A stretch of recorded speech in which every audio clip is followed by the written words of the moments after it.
Hare Krishna. We continue reading from Sri Caitanya Caritamrita. Jaya Jaya Sri Chaitanya, Jaya Nityananda, Jaya Advaita Chandra, Jaya Gaura Bhakta Vrinda. Jaya Jaya Sri Chaitanya, Jaya Nityananda, Jaya Advaita Chandra, Jaya Gaura Bhakta Vrinda. Jaya Jaya Sri Chaitanya, Jaya Nityananda, Jaya Advaita Chandra, Jaya Gaura Bhakta Vrinda. We are reading from Adi-Lila, chapter 5, text 39. Chapter 5 is speaking about the glories of Lord Nityananda. Siddha lokastu tamasaha pare yatra vasantihi siddha brahma sukhe magna daityascha harina hataha. Translation and purport by His Divine Grace, A.C. Bhaktivedanta Swami Srila Prabhupada. Beyond the region of ignorance, the material cosmic manifestation, lies the realm of Siddhalok. The Siddhas reside there, absorbed in the bliss of Brahman. Demons, killed by the Lord, also attain that realm. So, tamas means darkness, ignorance. Ignorance means darkness, and then, so this material world is dark. And beyond the material world is light. In other words, after passing through the entire material atmosphere, one can come to the luminous spiritual sky, whose impersonal effulgence is known as Siddhalok. So beyond this material world is this dark spiritual world, is the spiritual sky. Beyond this dark material world is the spiritual sky, which is all bright. It's called Siddhalok. That's the Brahmajyoti. That is the effulgence. Okay. So the Mayavadi philosophers who aspire to merge with the body of the Supreme Personality of Godhead, as well as demoniac persons who are killed by Krishna, such as Kams and Shishupal, enter that Brahman effulgence. So there are some who want to enter into the body of the Supreme Lord, into the light of the Supreme Lord. So they achieve this destination. They enter into this Brahmajyoti, into the spiritual sky. And also the demons who are killed by Krishna. Shishupal was killed by Krishna. He enters into the Brahmajyoti, Brahman effulgence. Kamsa also, he's entering into the Brahman effulgence, into this spiritual sky called the spiritual realm. And it is this light, effulgence, light. So yogis who attain oneness through meditation, according to the Patanjali Yoga system, also reach Siddhalok. This is a verse from the Brahmanda Purana. So all this is stated in Brahmanda Purana, that what is the destination. And also the yogis, okay, the ones who are following the Patanjali Yoga system, where do they go? They are also entering into the Brahman effulgence. That is the destination. So all three are achieving the same destination. The yogis who are following the Patanjali system, the impersonalists who like to enter into the body of the Supreme Lord, enter into the light, as well as the demons who are killed by Krishna. Se para vyome narayanera charipashe dwaraka chatur vyuhera dvitiya prakashe. In that spiritual sky, on the four sides of Narayan, are the second expansions of the quadruple expansions of Dwarka. So now we heard that there is this spiritual sky. Now what's inside the spiritual sky? Now within this spiritual sky is a second manifestation of the quadruple forms of Dwarka from the abode of Krishna. Among these forms, which are all spiritual and immune to the material modes, Sri Baladev is represented as Mahasankarshan. So we heard that Krishna, he expands as Lord Balaram. Balaramji is expanding as the first quadruple expansion. Quadruple means Chaturvyuha, Sankarshan, Anirudh, Pradyumna, and Vasudev.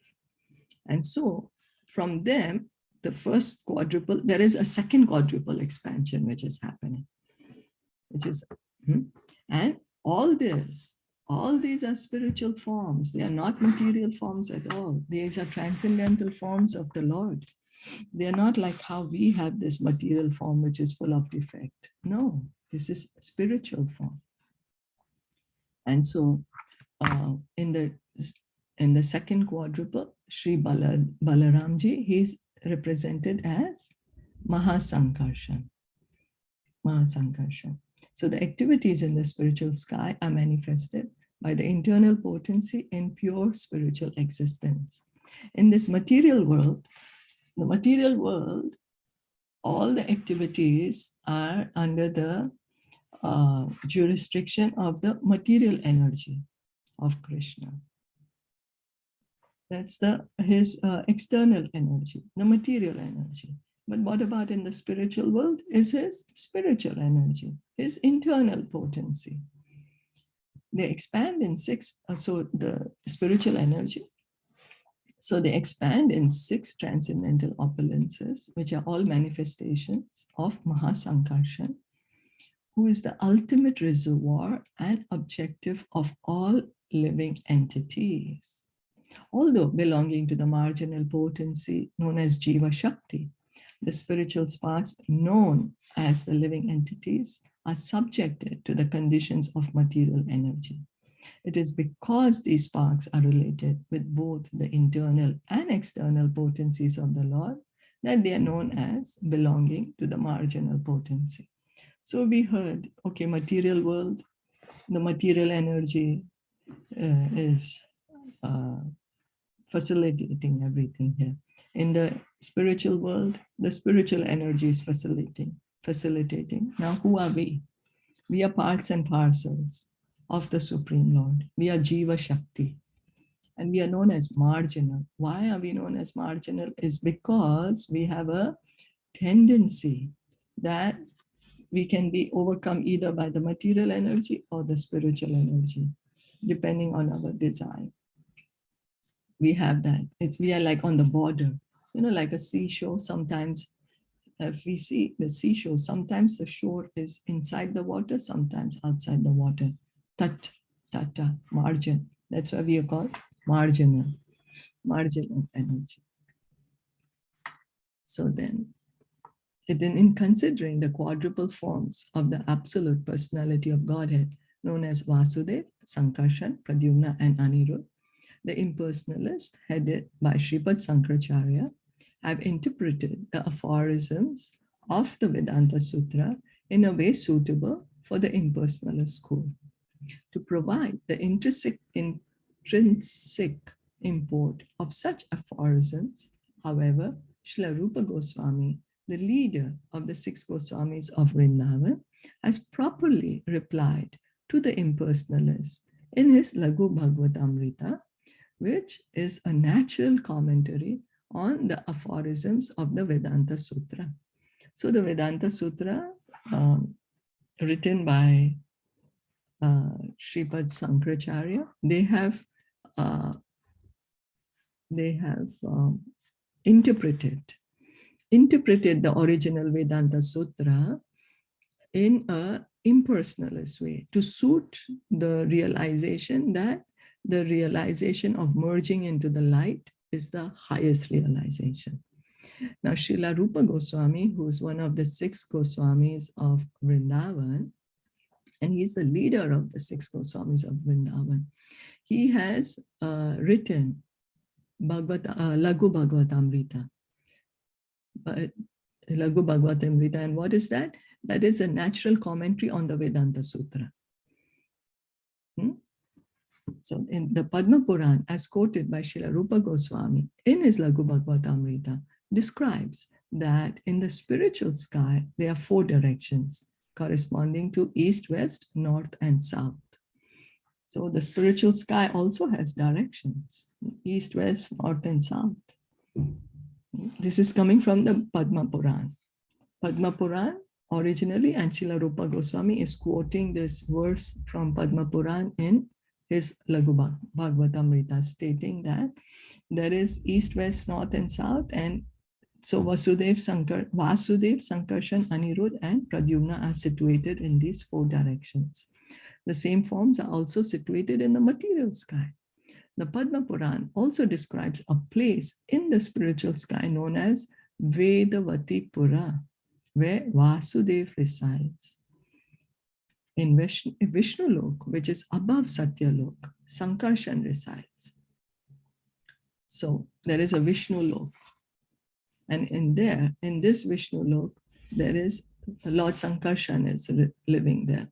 There is a Vedvati Pura, where Vasudev is living there. Mahasankarshan is another name of Sankarshan.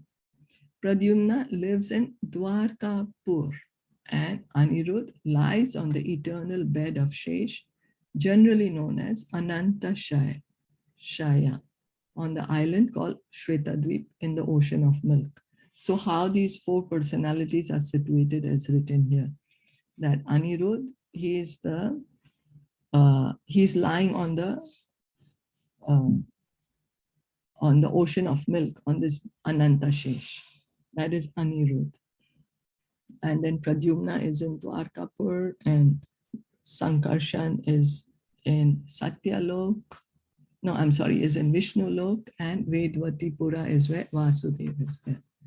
So there is detailed description of the spiritual world also, we can see. We have been given that, oh, spiritual world also, there is east, west, north, and south. Yeah. Vasudev, Sankarshan, Pradyumna, Anirudh, Dvitya, Chaturvyuha, Eturiya, Vishuddha. Vasudev, Sankarshan, Pradyumna, and Anirudh constitute this second quadruple. They are purely transcendental. Sripad Shankaracharya has misleadingly explained the quadruple form Chaturvyuha in his interpretation of the 42nd aphorism of chapter 2 of the second khanda of the Vedanta Sutra, Utpatti Asambhavat. Okay, so here the aphorism of the Vedanta Sutra is being explained. So in verses 41 through 47 of this chapter of Sri Caitanya Caritamrita, Srila Krishna Das Kaviraj Goswami answers Sripad Sankaracharya's misleading objections to the personal feature of the Absolute Truth, the Supreme Personality of God. So this is it's a long one. So this is to understand how to correctly understand the Vedanta Sutra. The Supreme Personality of Godhead, the Absolute Truth, is not like a material object that can be known by experimental knowledge or sense perception. Okay, so the Supreme Lord, the Absolute Truth, is spiritual. He's beyond our material experience. He is beyond our material knowledge. He's beyond our material senses. We cannot know him by these material senses of ours. Because why? He's not material, he's spiritual. In the Narad Pancharatra, this fact has been explained by Narayan himself to Lord Shiva. Okay. But Shankaracharya, the incarnation of Shiva, under the order of Narayan, his master, had to mislead the monists who favor ultimate extinction. In the conditioned stage of existence, all living entities have four basic defects, of which one is the cheating propensity. Shankaracharya has carried this cheating propensity to the extreme to mislead the monists. So the knowledge that the Supreme Absolute Truth cannot be approached by anything material is spoken by Narayan himself to Lord Shiva. And this is stated in the Narad Pancharatra. But now, why did Sripad Shankaracharya start? He propounded this impersonalist theory. Why? Because he's Lord Shiva himself. He's Lord Shiva himself, and he came on the order of Lord Narayan. Lord Narayan instructed him, you go and you propound this impersonalist Mayavad theory. Why? Because there are certain class of men who want to understand that there is no ultimate God and that there is only the light. And so to mislead the monists, Sripad Shankaracharya came to this world. And it is and is being explained, Prabhupada is explaining, each of us has this cheating propensity. Each of us. We in the material world, we have 4 defects. We commit mistakes, we have imperfect senses, we are in illusion, and when we have a cheating propensity. And so Shankaracharya carried this cheating propensity to the extreme to mislead the monists. So actually the explanation of the quadruple forms in the Vedic literature cannot be understood by the speculation of a conditioned soul. So we cannot understand the Vedic literature by our mental capacity, because our mind is material after all. We are conditioned souls. We are right now in this body, inside this material body. So our knowledge, if we are going to use our material mind to try to understand something, it's going to be defective because the body is defective. So of course the mind is defective also. So the quadruple forms should therefore be accepted just as they are described. So the way to understand Vedic knowledge is to receive the knowledge as it's being said. As it's being said, we just accept it, we hear it. The authority of the Vedas is that even if one does not understand something by his limited perception, he should accept the Vedic injunction and not create interpretations to suit his imperfect understanding. So this is the way, the authority of the Vedas, even though we don't understand it, we should receive it, we should accept it. Why? Because the Vedas is spoken by the Supreme Lord himself. It is Auparosheya. Vedic knowledge is perfect knowledge, is perfect, is beyond defect. But if we try to put some interpretation on that Vedic knowledge, then because we are inside this material body and our minds are limited and are subject to this material modes, we will misinterpret that knowledge. We will not be able to receive the pure knowledge then, because we are changing that knowledge by our thought process. We are putting some different ideas, our own ideas, into that knowledge. So in his Shariraka Bhasya, however, Shankaracharya has increased the misunderstanding of the monists. So Shariraka Bhasya has all these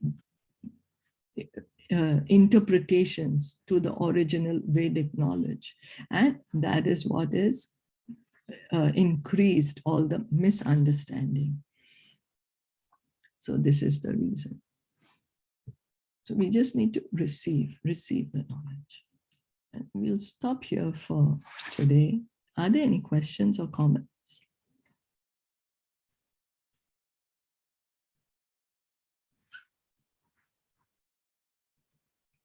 If no, then we'll stop here. Thank you so much for listening in. Thank you so much for joining. Shri Caitanya Caritamrita ki jai, Srila Prabhupada ki jai. Gaur Premanande, Hari Bol, Hare Krishna. We'll continue with the purport tomorrow. Hare Krishna.